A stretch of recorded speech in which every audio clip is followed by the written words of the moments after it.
ആകാശവാണി.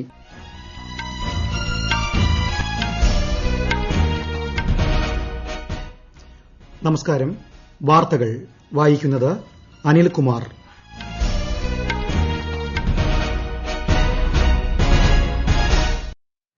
പ്രധാന വാർത്തകൾ. ഭീകര ഭീഷണിയും അക്രമവും ഒഴിഞ്ഞ അന്തരീക്ഷത്തിൽ മാത്രമേ സാർക്ക് രാജ്യ കൂട്ടായ്മയുടെ മുഴുവൻ സാധ്യതകളും തിരിച്ചറിയാനാകൂ എന്ന് പ്രധാനമന്ത്രി നരേന്ദ്രമോദി. പ്രവാസി ഭാരതീയ ദിവസ് സമ്മേളനം പ്രധാനമന്ത്രി ഇന്ന് ഉദ്ഘാടനം ചെയ്യും. ആത്മനിർഭർ ഭാരതിന് സംഭാവന നൽകുക എന്നതാണ് പ്രതിപാദ്യ വിഷയം. രാജ്യത്ത് കോവിഡ് മുക്തി നിരക്ക് 95%ത്തിലേക്ക്. കേരളത്തിൽ ഇന്നലെ 4735 പേർ രോഗമുക്തരായി. കേരളത്തിൽ തദ്ദേശ തെരഞ്ഞെടുപ്പിന്റെ രണ്ടാം ഘട്ടം നാളെ. 5 ജില്ലകളിലാണ് വോട്ടെടുപ്പ്. ISL ഫുട്ബോളിൽ ഇന്ന് മുംബൈ സിറ്റി ചെന്നൈയിൻ സിറ്റി FCയെ നേരിടും. വാർത്തകൾ വിശദമായി. ഭീകര ഭീഷണിയും അക്രമവും ഒഴിഞ്ഞ അന്തരീക്ഷത്തിൽ മാത്രമേ സാർക്ക് രാജ്യ കൂട്ടായ്മയുടെ മുഴുവൻ സാധ്യതകളും തിരിച്ചറിയാനാകൂ എന്ന് പ്രധാനമന്ത്രി നരേന്ദ്രമോദി പറഞ്ഞു. സാർക്ക് കരാർ നിലവിൽ വന്നതിന്റെ 36ാം വാർഷികത്തോടനുബന്ധിച്ച് നൽകിയ സന്ദേശത്തിലാണ് പ്രധാനമന്ത്രിയുടെ പ്രതികരണം. കൂടുതൽ വിവരങ്ങളുമായി ബിന്ദു വിനോദ്. ഭീകരത പ്രോത്സാഹിപ്പിക്കുന്ന ശക്തികളെ പരാജയപ്പെടുത്തണമെന്ന് പ്രധാനമന്ത്രി പറഞ്ഞു. സുരക്ഷിതവും അഭിവൃദ്ധിയുമുള്ള ദക്ഷിണേഷ്യ സൃഷ്ടിക്കാൻ പ്രവർത്തിക്കണമെന്നും അദ്ദേഹം ആഹ്വാനം ചെയ്തു. കോവിഡാനന്തരമുള്ള മേഖലയുടെ വികസനത്തിനായി പ്രവർത്തിക്കാൻ ഇന്ത്യ പ്രതിജ്ഞാബദ്ധമാണ്. ഇന്ത്യ, ബംഗ്ലാദേശ്, ഭൂട്ടാൻ, പാകിസ്ഥാൻ, മാലദ്വീപുകൾ, നേപ്പാൾ, ശ്രീലങ്ക എന്നീ രാജ്യങ്ങൾ ഉൾപ്പെടുന്ന ദക്ഷിണേഷ്യൻ രാജ്യങ്ങളുടെ കൂട്ടായ്മയുടെ ധാരണാപത്രം ഒപ്പുവച്ചതിന്റെ സ്മരണയ്ക്കായി എല്ലാ വർഷവും ഡിസംബർ 8-നാണ് ഈ ദിനം ആഘോഷിക്കുന്നത്. News desk, Akashvani. പ്രവാസി ഭാരതീയ ദിവസ് സമ്മേളനം പ്രധാനമന്ത്രി നരേന്ദ്രമോദി ഇന്ന് ഉദ്ഘാടനം ചെയ്യും. കോവിഡ്-19ന്റെ പശ്ചാത്തലത്തിൽ വെർച്വലായാണ് സമ്മേളനം ചേരുക. സമാപന സമ്മേളനത്തിൽ രാഷ്ട്രപതി രാംനാഥ് കോവിന്ദ് പ്രവാസികളെ അഭിസംബോധന ചെയ്യും. ആത്മനിർഭർ ഭാരതിന് സംഭാവന നൽകുക എന്നതാണ് ഇത്തവണത്തെ പ്രതിപാദ്യ വിഷയം. ഉദ്ഘാടന സമ്മേളനത്തിൽ ഭാരത് കോ ജ്ഞാനിയോ പ്രശ്നോത്തരിയിലെ വിജയികളെ പ്രഖ്യാപിക്കും. ദേശീയ അന്തർദേശീയ രംഗത്ത് വിവിധ മേഖലകളിൽ ശ്രദ്ധേയമായ സംഭാവനകൾ നൽകിയ പ്രഗത്ഭരായ ഭാരതീയരെ സമ്മേളനത്തിൽ ആദരിക്കും. 2021ലെ പ്രവാസി ഭാരതീയ ദിവസിന്റെ വെബ്സൈറ്റ് വിദേശകാര്യ സഹമന്ത്രി വി മുരളീധരൻ ഉദ്ഘാടനം ചെയ്തു. രാജ്യത്ത് ഇതുവരെ 91,79,000 പേർ കോവിഡ് മുക്തി നേടിയിട്ടുണ്ട്. ഇതോടെ രോഗമുക്തി നിരക്ക് 94.59%. കഴിഞ്ഞ 24 മണിക്കൂറിനുള്ളിൽ 39,000-ത്തിലധികം പേരാണ് രോഗമുക്തി നേടിയത്. അതേസമയം 385 പേരാണ് കഴിഞ്ഞ 24 മണിക്കൂറിനുള്ളിൽ കോവിഡ് മൂലം രാജ്യത്ത് മരണമടഞ്ഞത്. കേരളത്തിൽ ഇന്നലെ 5032 പേർക്ക് കോവിഡ്-19 സ്ഥിരീകരിച്ചു. 4735 പേർ രോഗമുക്തരായി. കഴിഞ്ഞ 24 മണിക്കൂറിനുള്ളിൽ 60,521 സാമ്പിളുകൾ പരിശോധനയ്ക്ക് അയച്ചു. ടെസ്റ്റ് പോസിറ്റിവിറ്റി നിരക്ക് 8.31%. നിലവിൽ 59,732 പേർ ചികിത്സയിലാണ്. 31 മരണങ്ങൾ കൂടി കോവിഡ് മൂലമാണെന്ന് സ്ഥിരീകരിച്ചു. ഇതോടെ സംസ്ഥാനത്ത് മരണസംഖ്യ 2472 ആയി. തമിഴ്നാട്ടിൽ കോവിഡ്-19 ബാധിച്ച് ചികിത്സയിലുള്ള രോഗികളുടെ എണ്ണം 10,588 ആയി തുടരുന്നു. ചെന്നൈയിൽ 333 പേർക്ക് കൂടി രോഗബാധ റിപ്പോർട്ട് ചെയ്തതുൾപ്പെടെ മൊത്തം 1,236 കോവിഡ് കേസുകളാണ് ഇന്നലെ റിപ്പോർട്ട് ചെയ്തത്. 1,330 പേർ രോഗമുക്തരായി. 64,000-ത്തിലധികം സാമ്പിളുകളാണ് ഇന്നലെ പരിശോധനയ്ക്ക് അയച്ചത്. ബീഹാറിൽ കോവിഡ് മുക്തി നിരക്ക് 97.31%-ആയി ഉയർന്നു. സംസ്ഥാനത്ത് ചികിത്സയിലുള്ളവരുടെ എണ്ണം തുടർച്ചയായി കുറയുന്നുണ്ട്. നിലവിൽ 5,157 പേരാണ് ചികിത്സയിലുള്ളത്.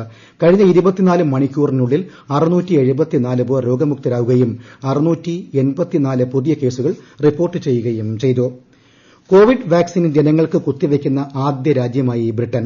ഫൈസർ ബയോൺടെക് കമ്പനികൾ ചേർന്ന് നിർമ്മിച്ച വാക്സിനാണ് ഇന്നലെ മുതൽ കുത്തിവയ്ക്കാൻ തുടങ്ങിയത്. ജനങ്ങൾക്ക് വ്യാപകമായി വാക്സിൻ നൽകുന്നതിലൂടെ കോവിഡിനെ പ്രതിരോധിക്കാനാകുമെന്ന പുതിയ പ്രതീക്ഷയാണ് ലോകത്തിന് കൈവരുന്നത്. ബ്രിട്ടനിലെ 70ഓളം ആശുപത്രികളാണ് 80 വയസ്സിലേറെ പ്രായമുള്ളവർക്കും ആരോഗ്യ പ്രവർത്തകർക്കും വാക്സിൻ കുത്തിവയ്ക്കുന്നത്. ലോകത്ത് ഇതുവരെ 6,85,00,000-ത്തിലധികം കോവിഡ് കേസുകൾ റിപ്പോർട്ട് ചെയ്തു. 4,14,00,000-ത്തിലേറെ പേർ രോഗമുക്തരായി. 15,62,012 പേർ രോഗം ബാധിച്ച് മരണമടഞ്ഞു. നിലവിൽ 1,95,00,000-ത്തിലധികം പേർ ചികിത്സയിലാണ്. ലോകത്ത് രോഗമുക്തി നിരക്ക് 97%. ഈ വാർത്തകൾ ആകാശവാണിയിൽ നിന്ന്. കൊറോണ ആശങ്കയല്ല, ജാഗ്രതയാണ് വേണ്ടത്. കേന്ദ്ര ആരോഗ്യ മന്ത്രാലയം പുറപ്പെടുവിക്കുന്ന നിർദ്ദേശങ്ങൾ. ജനങ്ങൾ കൂട്ടം കൂടുന്നത് ഒഴിവാക്കുക. ഇടയ്ക്കിടെ കൈകൾ സോപ്പും വെള്ളവും ഉപയോഗിച്ചോ സാനിറ്റൈസർ ഉപയോഗിച്ചോ വൃത്തിയാക്കുക. നിർബന്ധമായും മാസ്ക് ധരിക്കുക. പനിയോ ചുമയോ ശ്വാസതടസ്സമോ തുടരുന്ന സാഹചര്യത്തിൽ വൈദ്യസഹായം തേടുക. കൊറോണയെ സംബന്ധിച്ച വിവരങ്ങൾക്ക് ആരോഗ്യ മന്ത്രാലയത്തിന്റെ 1075-ലും ദിശയുടെ 1056-ലും ബന്ധപ്പെടാം. കേരളത്തിൽ തദ്ദേശ തെരഞ്ഞെടുപ്പിന്റെ രണ്ടാംഘട്ട വോട്ടെടുപ്പിനുള്ള പരസ്യപ്രചാരണം ഇന്നലെ അവസാനിച്ചു. ഇന്ന് നിശബ്ദ പ്രചാരണം. രണ്ടാം ഘട്ടത്തിൽ കോട്ടയം, എറണാകുളം, തൃശൂർ, പാലക്കാട്, വയനാട് ജില്ലകളിൽ നാളെയാണ് വോട്ടെടുപ്പ്. കോവിഡ് മാനദണ്ഡങ്ങൾ പാലിച്ച് വോട്ടെടുപ്പിനുള്ള എല്ലാ ഒരുക്കങ്ങളും പൂർത്തിയായതായി തെരഞ്ഞെടുപ്പ് കമ്മീഷൻ അറിയിച്ചു. 5 ജില്ലകളിൽ ഇന്നലെ നടന്ന ഒന്നാംഘട്ട വോട്ടെടുപ്പിൽ 72% പോളിംഗ് രേഖപ്പെടുത്തിയതായാണ് റിപ്പോർട്ട്. അവശേഷിക്കുന്ന 4 ജില്ലകളിൽ തിങ്കളാഴ്ചയാണ് വോട്ടെടുപ്പ്. 16-ാം തീയതി ഫലമറിയാം. ന്യൂഡൽഹിയിൽ നിർമ്മിക്കുന്ന പുതിയ പാർലമെന്റ് മന്ദിരത്തിന്റെ ശിലാസ്ഥാപനം നാളെ പ്രധാനമന്ത്രി നരേന്ദ്രമോദി നിർവഹിക്കും. പ്രധാനമന്ത്രിയുടെ ആത്മനിർഭർ ഭാരത് കാഴ്ചപ്പാടിൽ അധിഷ്ഠിതമായാണ് പുതിയ പാർലമെന്റ് മന്ദിരത്തിന്റെ നിർമ്മാണം. വിശദാംശങ്ങളിലേക്ക്. സ്വാതന്ത്ര്യാനന്തരം ഇതാദ്യമായാണ് ജനങ്ങളുടെ പാർലമെന്റ് നിർമ്മിക്കുന്നതിന് അവസരം സംജാതമായിട്ടുള്ളത്. സ്വാതന്ത്ര്യത്തിന്റെ 75ാം വാർഷികം ആഘോഷിക്കുന്ന 2022-ൽ നവഭാരതത്തിന്റെ ആവശ്യങ്ങളും അഭിലാഷങ്ങളുമായി പൊരുത്തപ്പെടുന്നതായിരിക്കും പുതിയ പാർലമെന്റ് മന്ദിരം. നിലവിലെ പാർലമെന്റ് മന്ദിരത്തിന് സമീപമാണ് പുതിയ മന്ദിരം നിർമ്മിക്കുക. അത്യാധുനിക രീതിയിൽ ത്രികോണാകൃതിയിൽ നിർമ്മിക്കുന്ന മന്ദിരം പരിസ്ഥിതി സൌഹൃദവും അതീവ സുരക്ഷാ സംവിധാനങ്ങൾ അവലംബിച്ചുള്ളതുമായിരിക്കും. ലോക്സഭയ്ക്ക് നിലവിലുള്ളതിനേക്കാൾ 3 ഇരട്ടി വലിപ്പമുണ്ടാകും. രാജ്യസഭയ്ക്കും അതിനനുസരണമായ വലിപ്പമുണ്ടാകും. ഇന്ത്യൻ സംസ്കാരവും കലയും വാസ്തുവിദ്യയുമെല്ലാം സമന്വയിപ്പിക്കുന്നതായിരിക്കും ഈ മന്ദിരം. ഗംഭീരവും വിശാലവുമായ സെൻട്രൽ കോൺസ്റ്റിറ്റ്യൂഷണൽ ഗാലറി പൊതുജനങ്ങൾക്കും ഉപയോഗിക്കാനാകും. ഉന്നത നിലവാരമുള്ള ദൃശ്യ ശ്രവ്യ സംവിധാനങ്ങൾ, മെച്ചപ്പെട്ട ഇരിപ്പിടങ്ങൾ, അടിയന്തര സാഹചര്യങ്ങൾ നേരിടാനുതകുന്ന ഫലപ്രദവും സമഗ്രവുമായ പലായന മാർഗ്ഗങ്ങൾ തുടങ്ങിയവയും പുതിയ പാർലമെന്റ് മന്ദിരത്തിന്റെ സവിശേഷതകളായിരിക്കും. News desk, Akashvani. ISL ഫുട്ബോളിൽ ഇന്ന് Mumbai city FC Chennaiyin city FCയെ നേരിടും. രാത്രി 7:30-ന് ബാംബോലിമിലെ GMC സ്റ്റേഡിയത്തിലാണ് മത്സരം. ഇന്നലെ നടന്ന മത്സരത്തിൽ ബംഗളൂരുവും നോർത്ത് ഈസ്റ്റ് യുണൈറ്റഡും 2 ഗോളുകൾ വീതം നേടി സമനിലയിൽ പിരിഞ്ഞു. പുതിയ കാർഷിക നിയമത്തിനെതിരെ സമരം ചെയ്യുന്ന കർഷകരുമായി കേന്ദ്ര ആഭ്യന്തരമന്ത്രി അമിത്ഷാ നടത്തിയ ചർച്ചയിൽ അഭിപ്രായ സമന്വയമുണ്ടായില്ല. അതേസമയം ഇന്ന് നടക്കുന്ന ചർച്ചയിൽ സർക്കാർ പുതിയ നിർദ്ദേശങ്ങൾ സമർപ്പിക്കുമെന്ന് യോഗത്തിന് ശേഷം പ്രതികരിച്ച കർഷക നേതാവ് പറഞ്ഞു. സർക്കാർ മുന്നോട്ട് വയ്ക്കുന്ന നിർദ്ദേശങ്ങൾ സംബന്ധിച്ച് ചർച്ച ചെയ്യാൻ കർഷക നേതാക്കൾ പ്രത്യേക യോഗം ചേരും. വിദേശ രാജ്യങ്ങളിലെ സ്ഥാനപതികളും നയതന്ത്രജ്ഞരും ഉൾപ്പെടുന്ന സംഘം ഇന്ന് ഹൈദരാബാദ് സന്ദർശിക്കും. കോവിഡ് വാക്സിൻ വികസിപ്പിക്കുന്ന ഭാരത് ബയോടെക്, ബയോളജിക്കൽ ലിമിറ്റഡ് എന്നീ കമ്പനികളാണ് സംഘം സന്ദർശിക്കുന്നത്. ഇന്ത്യൻ വിദേശകാര്യ മന്ത്രാലയം സംഘടിപ്പിച്ചിട്ടുള്ള പരിപാടിയിൽ 80ഓളം വിദേശ നയതന്ത്ര പ്രതിനിധികൾ സംബന്ധിക്കും. ഐക്യരാഷ്ട്രസഭ സുരക്ഷാ സമിതിയുമായി ബന്ധപ്പെട്ട വിഷയങ്ങൾ ഇന്ത്യയും നോർവേയും ചർച്ച ചെയ്തു. വീഡിയോ കോൺഫറൻസിംഗിലൂടെയായിരുന്നു ചർച്ച. നോർവെ സംഘത്തെ ബഹുവിധ സഹകരണ വിഭാഗം ഡയറക്ടർ ജനറൽ മെററ്റ് ജെൽ നയിച്ചു. ഇന്ത്യൻ സംഘത്തിന് വിദേശകാര്യ മന്ത്രാലയത്തിലെ ജോയിന്റ് സെക്രട്ടറി പ്രകാശ് ഗുപ്ത നേതൃത്വം നൽകി. 2021-22 കാലയളവിൽ ഐക്യരാഷ്ട്രസഭ സുരക്ഷാ സമിതിയിൽ താൽക്കാലിക അംഗങ്ങളാകുന്ന വേളയിൽ കൂടുതൽ സഹകരണത്തിനും കൂട്ടായും പ്രവർത്തിക്കാൻ ഇരു രാജ്യങ്ങളും തീരുമാനിച്ചു. ഛത്തീസ്ഗഡിൽ മിനിമം താങ്ങുവിലയുടെ അടിസ്ഥാനത്തിലുള്ള നെല്ല് സംഭരണം തുടരുന്നു. ഈ മാസം 1 മുതൽ ഇതുവരെ 11 ലക്ഷം മെട്രിക് ടൺ നെല്ല് സംഭരിച്ചു കഴിഞ്ഞു. ജനുവരി 21 വരെ സംഭരണം തുടരും. രാജ്യത്തെ പ്രമുഖ നെല്ലുൽപാദക സംസ്ഥാനമാണ് ഛത്തീസ്ഗഡ്. നിവാർ ചുഴലിക്കാറ്റ് നാശം വിതച്ച തമിഴ്നാട്, പുതുച്ചേരി എന്നിവിടങ്ങളിലെ സ്ഥിതിഗതികൾ വിലയിരുത്താൻ നിയോഗിക്കപ്പെട്ട കേന്ദ്ര സംഘം ഇരു സംസ്ഥാനങ്ങളിലെയും സന്ദർശനം പൂർത്തിയാക്കി.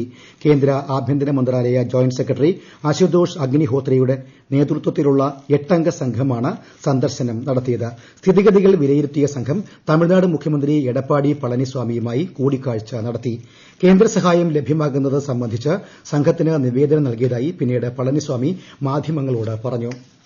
കരസേനാ മേധാവി general MM നരവണയുടെ UAE, Saudi Arabia സന്ദർശനം ഇന്ന് ആരംഭിക്കും. പ്രധാന വാർത്തകൾ വീണ്ടും.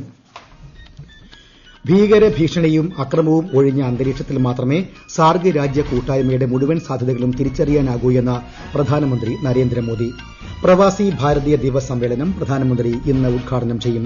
ആത്മനിർഭർ ഭാരതിന് സംഭാവന നൽകുക എന്നതാണ് പ്രതിപാദ്യ വിഷയം. രാജ്യത്ത് കോവിഡ് മുക്തി നിരക്ക് 95%-ലേക്ക്. കേരളത്തിൽ ഇന്നലെ 4735 പേർ രോഗമുക്തരായി. കേരളത്തിൽ തദ്ദേശ തെരഞ്ഞെടുപ്പിന്റെ രണ്ടാം ഘട്ടം നാളെ. 5 ജില്ലകളിലാണ് വോട്ടെടുപ്പ്. ISL ഫുട്ബോളിൽ ഇന്ന് മുംബൈ സിറ്റി ചെന്നൈയിൻ സിറ്റി FCയെ നേരിടും. വാർത്തകൾ കഴിഞ്ഞു. ആകാശവാണി വാർത്തകളും വാർത്താധിഷ്ഠിത പരിപാടികളും all India radio news Thiruvananthapuram എന്ന യൂട്യൂബ് ചാനലിൽ ലഭ്യമാണ്.